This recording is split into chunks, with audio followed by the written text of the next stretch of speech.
दोस्तों, आप सभी का एक बार फिर स्वागत है हमारे चैनल स्टोरी टाइम पर।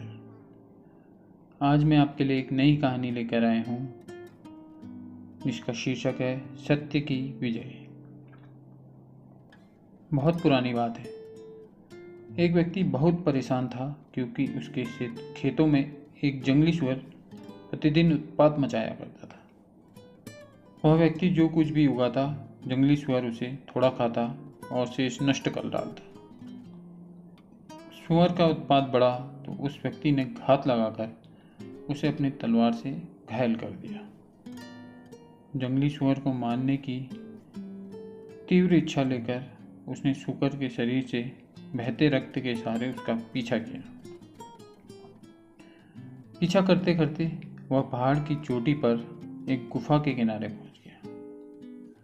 गुफा के बाहर खड़े होकर उसने इधर उधर देखा और गुफा के भीतर प्रवेश कर गया। अंदर प्रवेश करते ही गुफा के अलौकिक वातावरण को देखकर वह ठिठका और उसे याद आया कि जंगली सुअर तो देवताओं के पालतू पशु हैं। अपराध बोध से वह थरथर कांपने लगा। वह बाहर भाग जाना चाहता था, परंतु तभी गुफा में स्थित देवता ने गंभीर स्वर में उसे पूछा, हे मनुष्य, तुम क्या चाहते हो? ठहरो, अपनी कामना बाद में प्रकट करना। पहले यह बताओ कि कहीं तुम मेरे स्वर को घायल करने वाले मनुष्य तो नहीं? उसे पीड़ा पहुंचाने वाले क्रूर मानव तुम ही तो नहीं? सुअर को आसपास न पाकर मनुष्य ने साहस जुटाकर कहा, देवता, मैं वहाँ नीचे गांव में रहता हूँ। वहाँ से मैंने यहाँ एक लड़की को घूमते देखा था। उसके रूप से आकर्षित होकर मैं यहाँ आया था ताकि उसके पिता से अपने लिए उसका हाथ मांग सकूं और विवाह कर अपना घर बसाकर सुख से रहूं। पर लगता है मैंने उस दूरी से जिसे कन्या समझा था वो मेरा भ्रम था। आप मुझे आज्ञा दें तो मैं वापस लौट जाऊं। मनुष्य की विनम्रता से देवता प्रसन्न हुए। उन्होंने उसे अपनी 2 बेटियां दिखाई। एक कुरूप थी, उसने सुंदर बहुमूल्य वस्त्र और आभूषण पहने हुए थे। दूसरी सुंदर थी, परंतु उसके शरीर पर साधारण से वस्त्र थे। उस मनुष्य ने दूसरी लड़की का चुनाव किया। देवता ने अपनी दूसरी बेटी उस मनुष्य को सौंप दी। सुअर को घायल करने के बदले मिलने वाले दंड के स्थान पर देवता की आकर्षक कन्या को प्राप्त कर उस मनुष्य ने देवता को धन्यवाद दिया और कन्या को अपनी पीठ पर टकी टोकरी में बिठाकर अपने गांव की ओर चल दिया। पीठ पर टकी टोकरी को उसने सावधानी से ढक कर रखा था ताकि घर पहुंचने पर किसी को भी यह बात की भनक न लग पाए कि वह अपने विवाह के लिए देवकन्या लाया है। गांव की सीमा के पास पहुंचकर उसने इस बात पर विचार किया कि गांव वालों के सामने अपनी होने वाली पत्नी को साधारण वस्त्रों में लाने से लोग उसके देवता की बेटी होने के बात को आसानी से स्वीकार नहीं करेंगे। अच्छी तरह सोच विचार के बाद उसने निर्णय किया कि अभी वह अकेले जाकर अपने परिवारजनों को सारी बात बताएगा और उस सुंदर कन्या को समारोह पूर्वक घर ले जाएगा। गांव के निकट ही पानी के एक स्रोत के निकट उसने टोकरी को ठीक से सुरक्षित ढंग से रखा और धीरे से, मैं अभी घर के लोगों को लेकर आता हूँ, तब तक तुम इसी टोकरी में चुपचाप मेरी प्रतीक्षा करना, कहकर वह व्यक्ति अपने परिवार के लोगों के पास आ गया। अपने निकट संबंधियों को उसने सारी घटना और देवता की सुंदरी कन्या को विवाह हेतु प्राप्त कर गांव के बाहर तक लाने की बात बताई। कुटुंबीजनों ने अत्यधिक उत्साह में भरकर घर को नववधू के लिए सुंदर वस्त्र और आभूषणों से डलिया भर सजाया। उस व्यक्ति की माँ तथा अन्य महिलाओं ने परंपरा पूर्वक नववधू को घर लाने की तैयारियां की और सभी शीघ्रता से उस स्थान की ओर चल पड़े जहां वह कन्या प्रतीक्षा कर रही थी। विधि की अजीब लीला देखिए। पानी के उस स्रोत के पास टोकरी को रखकर वह व्यक्ति जैसे ही घर की ओर बढ़ा, वैसे ही पानी भरने आई एक अत्यंत क्रूर स्त्री हेमलता उस टोकरी के पास आ गई। हेमलता ने उस व्यक्ति की सारी बातें सुनी थी और समझ गई कि इसमें कोई कन्या है जिसे वह युवक पत्नी बनाने वाला है। हेमलता ने टोकरी का ढक्कन उठाया तो उसके अंदर उसे कोमल सी सुंदर कन्या दिखाई दी। कन्या ने समझा परिवारजन आ गए हैं। वह कुछ समझ पाती इससे पहले ही हेमलता ने उसके सिर पर जोर से आघात किया और मूर्छित हुई उस कन्या को उठाकर पत्थरों भरी बहती नदी की जलधारा में जोर से पटक दिया। निष्प्राण बहते उसके शरीर को देख हेमलता ने चैन की सांस ली और दौड़कर उस टोकरी में घुस गई। उसने अपने ऊपर ढक्कन खींचकर बंद कर दिया। बाहर से आती हर आहट को सुनती वह मक्कार हेमलता सिर झुकाकर बैठ गई। कुछ समय बीतने के बाद वह व्यक्ति भी अपने नाते रिश्तेदारों के साथ उस स्थान पर पहुंच गया। देवता की सुंदर कन्या को देखने और अपनी कुलवधू के रूप में अपनाने की उत्कंठा से वे सभी टोकरी के इर्द गिर्द इकट्ठे हो गए। उन्होंने टोकरी खोली और प्यार से बैठी कन्या को बाहर निकाला।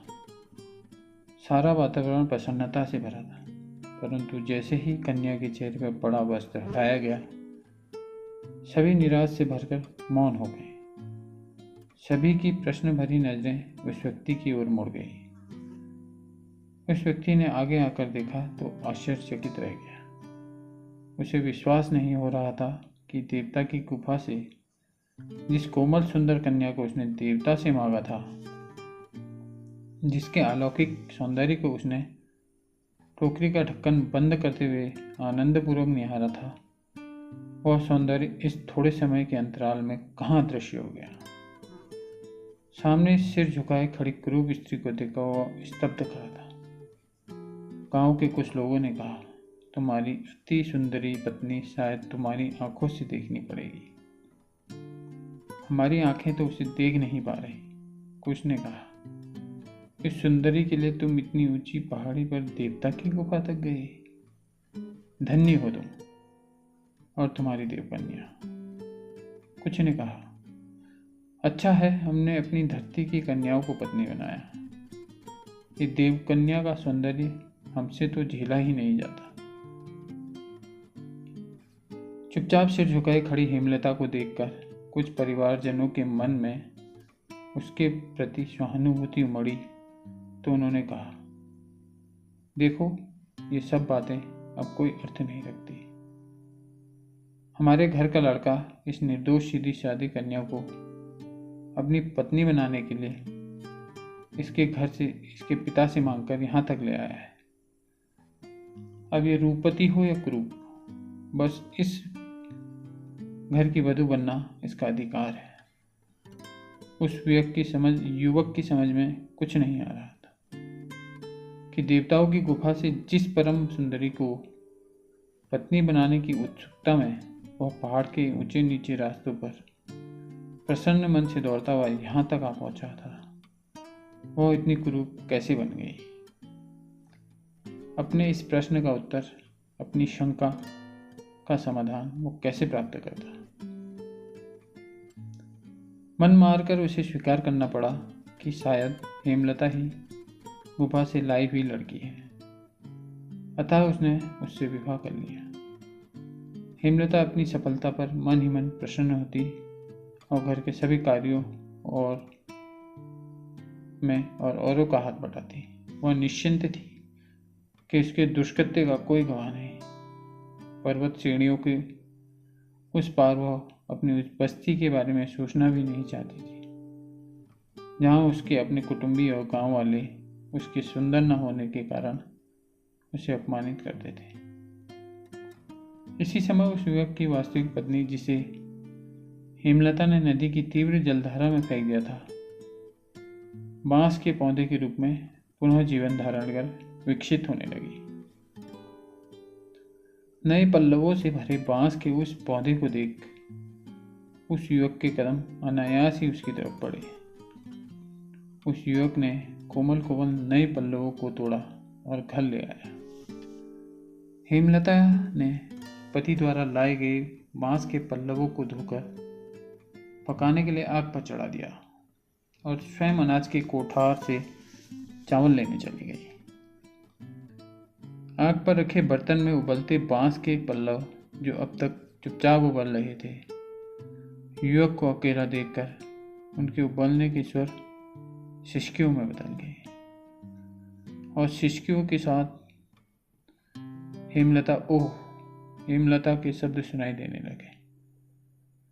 युवक इन स्वरों को बर्तन से आता देख बुरी तरह घबरा गया।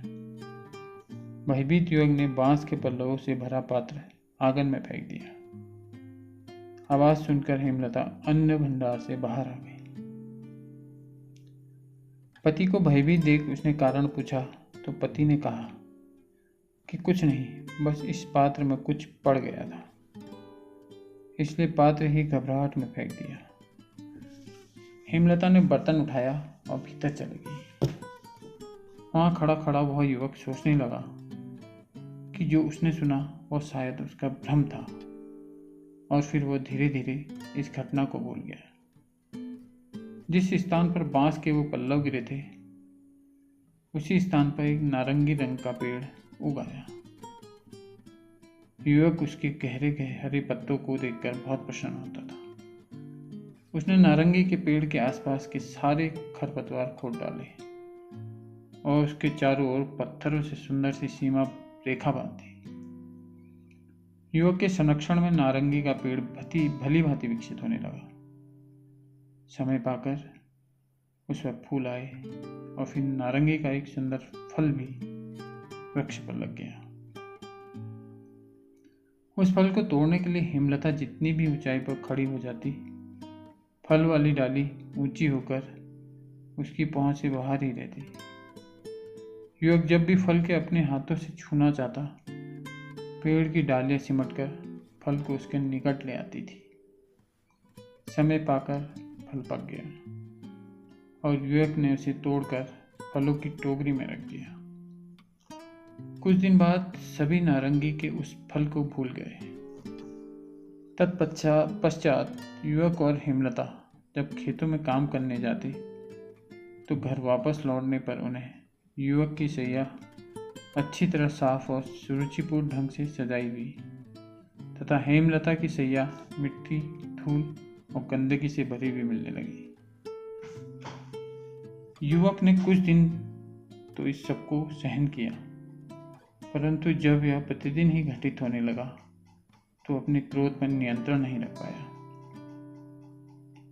रोष में भरकर उसने अपने पड़ोसियों को बुलाया और इस घटना के विषय में उनसे जानकारी प्राप्त करने का प्रयास किया।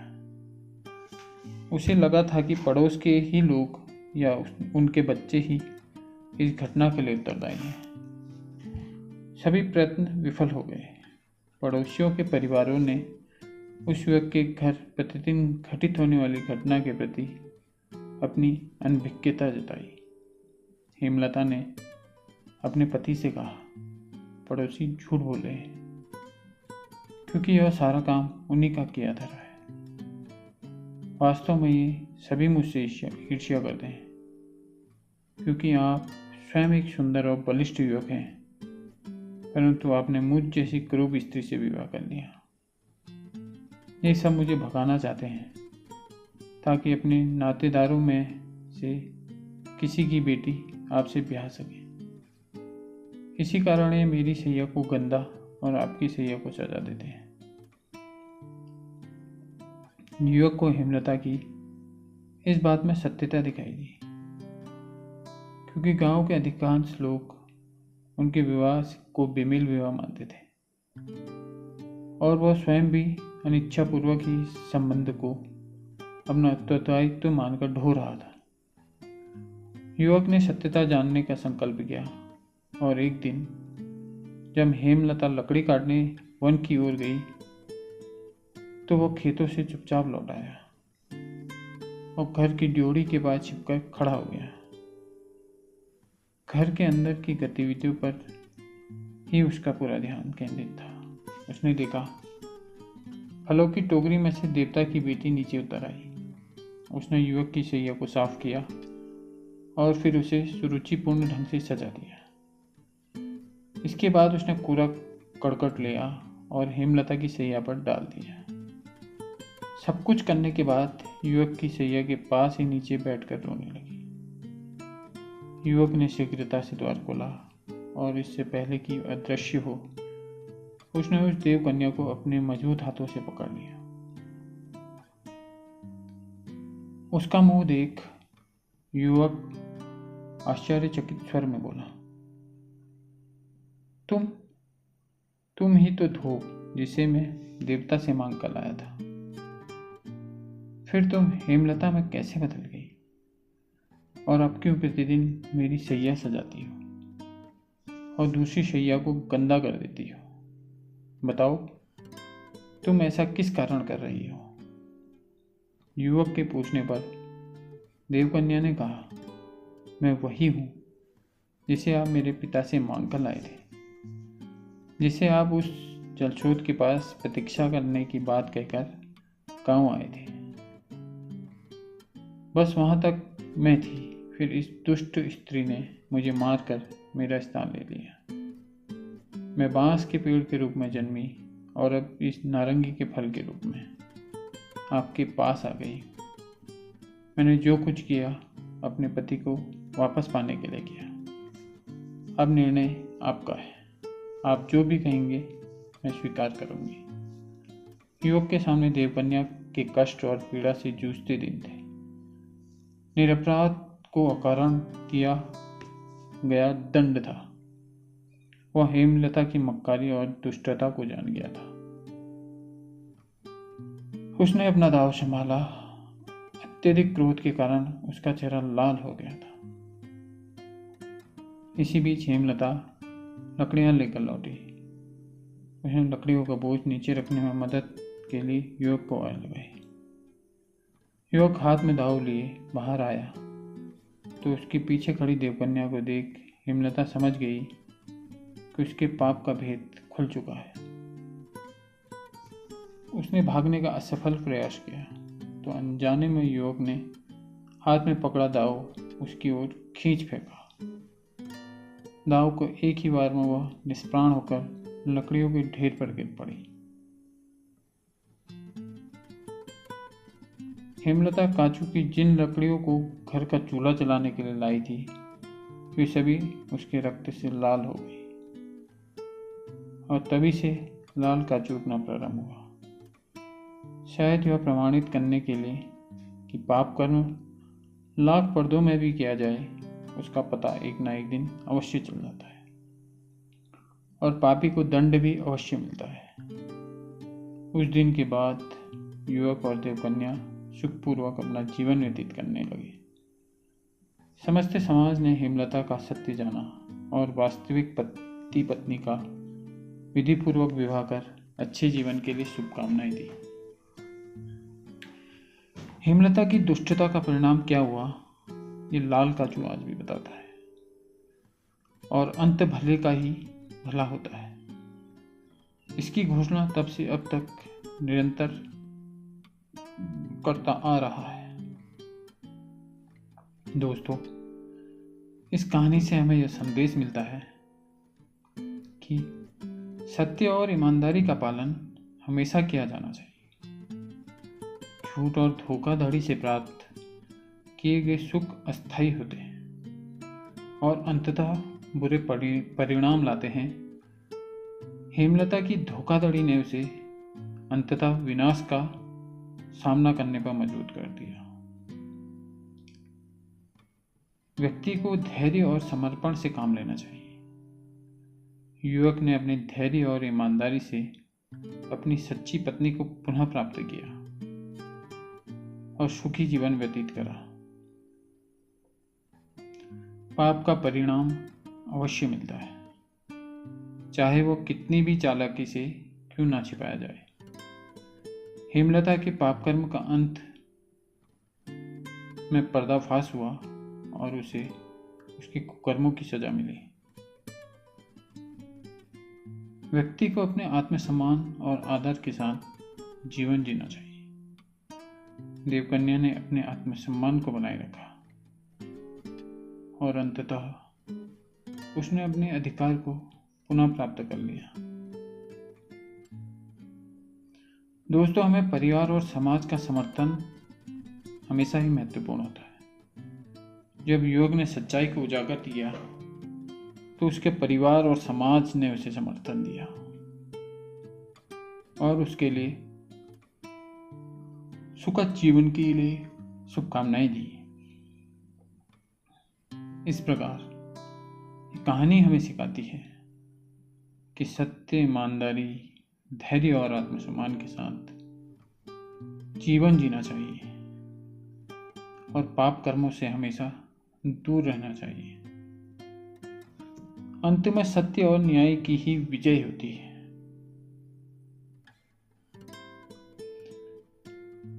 कहानी सुनने के लिए बहुत बहुत धन्यवाद आप सभी लोगों का। ऐसी ही और अच्छी और नई मज़ेदार कहानियाँ सुनने के लिए प्लीज़ हमें लाइक करें, सब्सक्राइब करें और कमेंट करें। आपके द्वारा दिया गया सपोर्ट हमें और अच्छी कहानियाँ लाने के लिए प्रेरित करेगा। आप सभी को नमस्कार। Story time.